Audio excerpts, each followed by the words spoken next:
मोर माँ बापा माने दुनिया जाकरे जेतक ठाकुर सभिए कहती मुंडिया पका गोटे भितरे गोटे ठाकुर मो जगा कहे मते कुंडे पका मते कुंडे पका मते कुंडे पका मते कुंडे पका। मोर माँ बापा माने गोटे कैवल्यनाथ महाप्रभु को भक्तटे केते आशा करी जाए। हे मणिमा आज आपण को देखिले सब दुख कहीदेवे महाप्रभु सब कहीदेवे मणिमा। भक्त मानक भिड़े गरुड़ स्तंभ पछपटे जितेबले आखि की आखि मिसी जाए।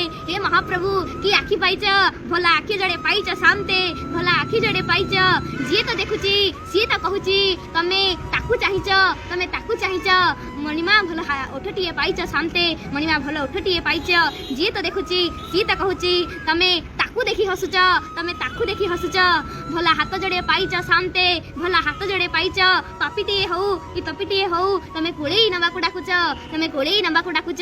हे महाप्रभु हे मणिमा अपूर्व अपूर्व अपूर्व आपणकर चका आखि महाप्रभु आपणकर चका आखि से आखिरे आखि मिसी गले आउ किछि कहिबाकू पड़ेनी मणिमा। आपण सब मनर कथा जानि नियंती भक्तर आखिरु आपे आपे लुह झरी जाए। आपण लुह को भल पांती भक्तर भाव को भल पांती सेहि पई भक्त आपण को गेल्हारे कहे अरे दुनिया जाकरे जेतक ठाकुर सभी को तू मुंडिया पका गोटे भितरे गोटे ठाकुर मो जगा कहे मते कुंडे पका बोलिए जगतनाथ जगन्नाथ भगवान की जय। धन्य आपणकर नीला प्रभु।